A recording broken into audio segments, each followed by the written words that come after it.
¿Qué tal? Soy José Díaz Balart y estas son las noticias de este miércoles en Digital.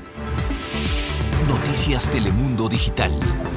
Lo único que tengo miedo es ser deportado. Es lo que Exclusiva de Noticias Telemundo. Hallamos camino a Estados Unidos al adolescente guatemalteco que rescató a su hermanita de los deslaves que sepultaron a 42 de sus familiares hace 5 meses. Él nos dice que no tiene miedo. Tiroteos en Atlanta. El sospechoso de matar a 8 personas, 6 de origen asiático, en spas de la ciudad, niega que haya sido un crimen racista. El hombre culpa a esos negocios de su adicción al sexo. Guerra a la diabetes. Las autoridades de salud bajan de 40 a 35 años la edad para comenzar a hacerse exámenes para controlar la diabetes. 2 de cada 10 latinos sufren la enfermedad. Nacida con anticuerpos, una trabajadora de la salud vacunada contra el COVID pasa sus anticuerpos a su bebé recién nacido. Se trata del primer caso conocido en el mundo. Entre los miles de menores intentando llegar a Estados Unidos hay historias devastadoras. Es el caso de un adolescente de 16 años, quien salvó a su hermanita del deslave en el que hace 5 meses murieron 42 de sus familiares en su aldea de Guatemala. Ahora va rumbo a la frontera y en exclusiva con Noticias Telemundo relató a Jerry Corado su calvario y su esperanza. Estas escenas nos conmovieron. Este jovencito de apenas 16 años caminó cargando a su hermanita para salvarla del deslave que provocó el huracán ETA y que borró su aldea del mapa.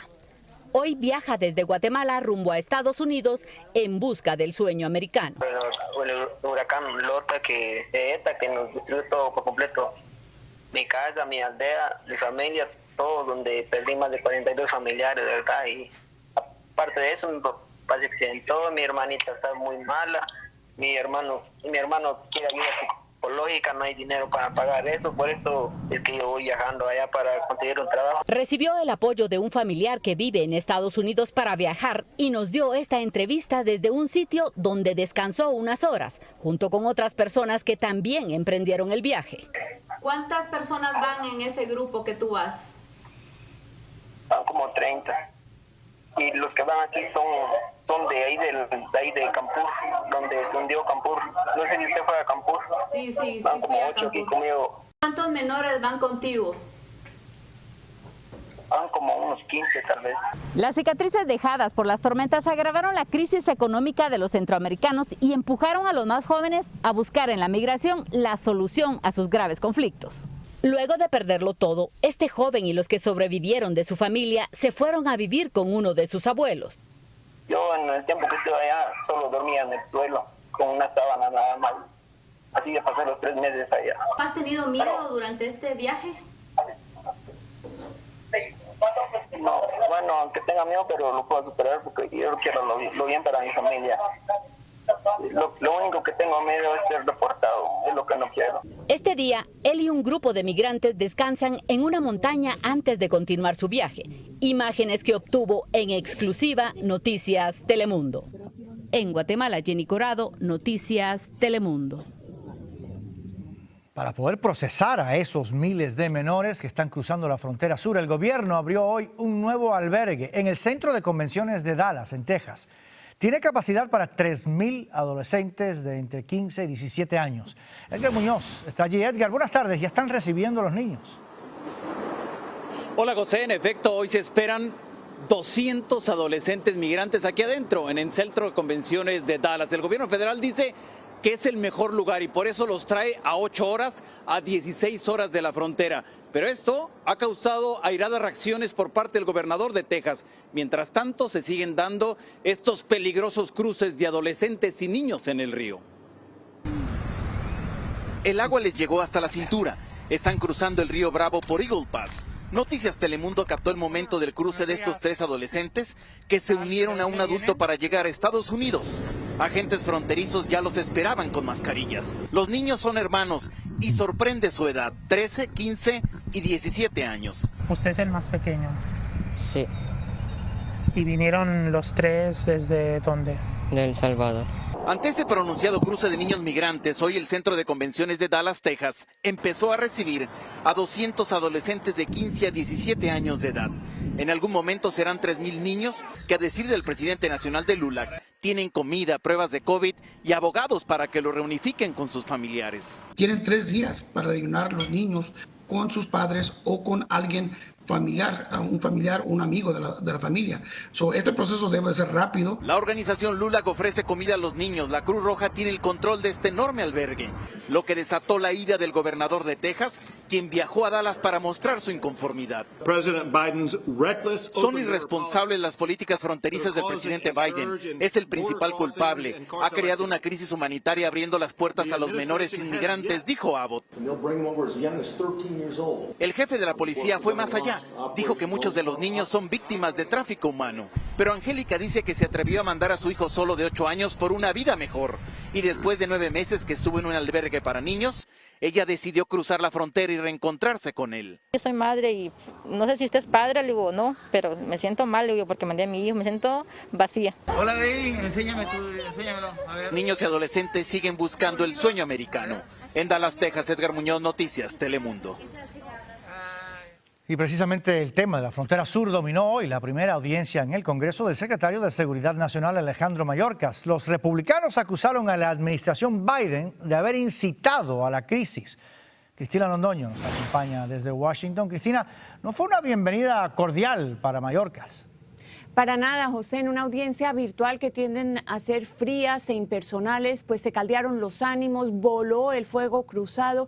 Los republicanos dicen que la crisis tiene nombre y apellido, que se llama Joe Biden, y que además de crearla, el gobierno no tiene ningún plan para detenerla. Mayorkas, por su parte, ni se inmutó, en un tono calmado pero enérgico, dijo que están devolviendo a la mayoría de los que tratan de cruzar sin documentos, pero que tratar con humanidad a los que buscan asilo, refugio o a los niños está de acuerdo con las leyes de Estados Unidos.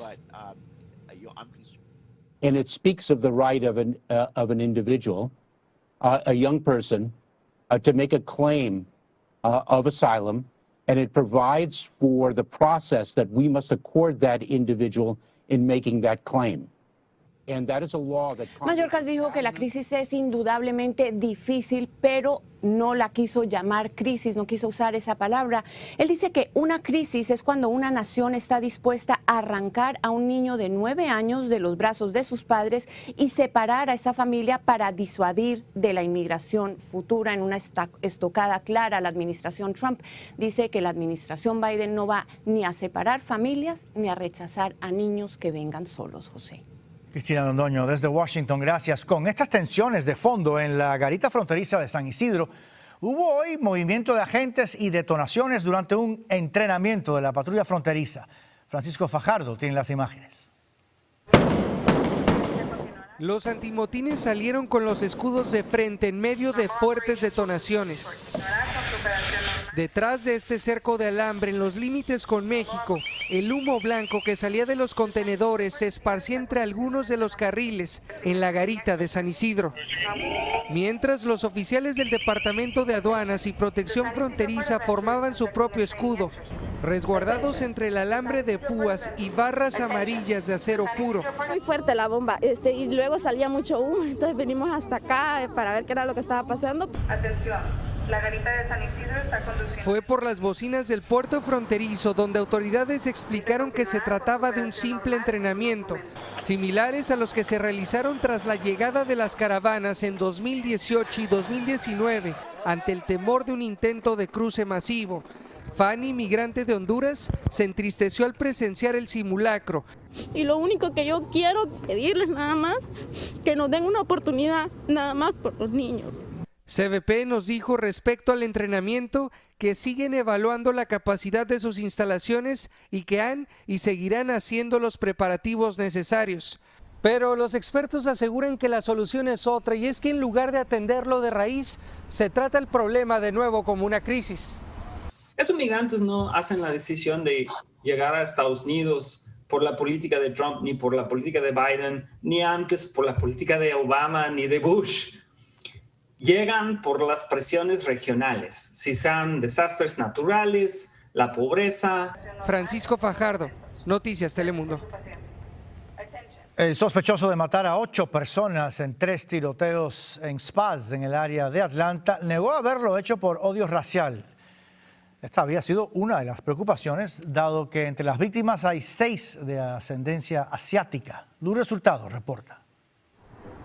Se describe a sí mismo como un adicto sexual y los spas en los que disparó indiscriminadamente dejando 8 personas fallecidas le despertaban la tentación. Por eso quería eliminarlos, confesó Robert Aaron Long a la policía. The suspect did take responsibility for the shootings. He claims that these, and as the chief said, this is still early, but he does claim that it was not racially motivated. La posibilidad de un crimen de odio fue la primera sospecha porque 6 de las víctimas son de ascendencia asiática. Long ha declarado ser responsable de 3 tiroteos en spas ubicados en el área metropolitana de Atlanta, Georgia. El primer incidente se reportó ayer en la tarde en el condado de Cherokee. Una mujer que se escondía fue quien llamó al 911 reportando a un hombre armado. En ese ataque murieron 4 personas y un latino resultó herido. Elías Hernández Ortiz, de 30 años de edad. Estaban 2 hispanos adentro. Había 2 hispanos adentro. Uno de los cuales herido. Uno el herido y el otro tomando el masaje con su esposa también. Su esposa es la americana que falleció. Menos de una hora después se reportaron más disparos en otro establecimiento en el noroeste de Atlanta. Ahí encontraron a 3 mujeres muertas. Y mientras la policía revisaba la escena del crimen, fueron alertados sobre disparos al otro lado de la calle, donde encontraron a la 8ª víctima. Fue la propia familia del joven de 21 años quien lo identificó y llamó a las autoridades al reconocer su automóvil. Hoy, Robert Aaron Long fue formalmente acusado con múltiples cargos de homicidio. Las autoridades informaron también que Long confesó venir en camino aquí a la Florida, en donde planeaba continuar con sus ataques. Creen que la actuación rápida y eficaz de la policía previno más tragedias. José. Luz Resultado, muchísimas gracias. Este crimen se produce en un contexto en que el acoso y la discriminación contra los asiáticos se ha disparado. Desde que inició la pandemia, los ataques de odio contra esta comunidad subieron un 150%, especialmente en ciudades como Nueva York. Desde allí, María Vargas Pillón informa. Ataques como este a miembros de la comunidad asiática se repiten de manera alarmante por todo el país en los últimos meses. Aquí, en la ciudad de Nueva York, la policía se ha desplazado a negocios de asiáticos para explicarles cómo reportar crímenes de odio. Aumentaron el patrullaje en las calles y en los parques se entregan panfletos escritos en diferentes idiomas para que sepan distinguir las agresiones. Se sienten bien contentos cuando ven a nosotros, porque ellos se sienten que nosotros estamos con ellos, que ellos no están solos. Quiero decir a nuestra comunidad asiática americana que estamos con ustedes, manifestó la vicepresidenta Kamala Harris, que añadió que el incidente ocurrido ayer ha asustado e indignado a todo el mundo. Hoy en Los Ángeles, la coalición multirracial para los derechos humanos y civiles mostró su indignación ante el aumento de ataques. Nosotros como latinos tenemos que estar con nuestros hermanos y hermanas asiáticos. Los crímenes de odio contra la comunidad asiática han aumentado en un 150% desde el mismo periodo del año anterior. Un estudio reciente revela que los tipos de discriminación más frecuentes hacia los asiáticos son ataques verbales, evitar su presencia y agresión física. Esta comunidad alega que desde marzo, cuando Nueva York se convirtió en el epicentro de la pandemia, reciben ataques constantes. Lee denuncia que solo en el último mes ha sido acosado varias veces, solo por su raza, una más de las 3,000 quejas reportadas en el 2020 en todo el país. En la ciudad de Nueva York, María Vargas Pillón, Noticias, Telemundo. En tanto, hoy se supo que 2 latinos están desaparecidos tras la colosal explosión de una casa en Ontario, California. Autoridades informaron que Alex y César Páez pudieron ser víctimas del poderoso estallido ocurrido ayer en el inmueble donde se almacenaba pirotecnia. Unas 80 estructuras fueron afectadas por la detonación. Es muy peligroso en el estado de California, es ilegal. Las únicas personas que pueden vender o tener de estos tipos de cosas son profesionales. Es muy peligroso y es algo muy serio y como dijo, es una felonía. Autoridades federales investigan las causas de la explosión. Al menos 3 personas sufrieron heridas leves. Continuamos con el caso de la esposa del Chapo Guzmán. El abogado de Emma Coronel reconoció que están bajo negociaciones con las autoridades federales. En una entrevista para un podcast, Jeffrey Lichtman aseguró que las cosas están moviéndose y que Emma no estará en prisión para siempre. Adelantó a Noticias Telemundo que la discusión con el gobierno es para aclarar los requisitos para que le otorguen la libertad condicional. Coronel se encuentra en una prisión de Virginia acusada por narcotráfico. La edad recomendable para comenzar a realizarse exámenes por diabetes debe ser a los 35 años, no a los 40 como se aconseja en la actualidad.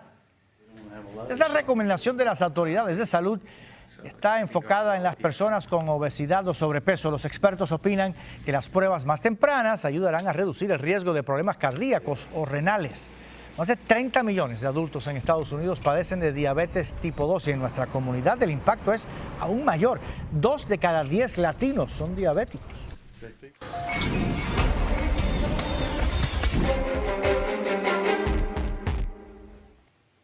Una bebé de Florida nació con los anticuerpos del COVID-19 porque su madre se vacunó durante el embarazo. Es el primer caso de este tipo documentado en el mundo.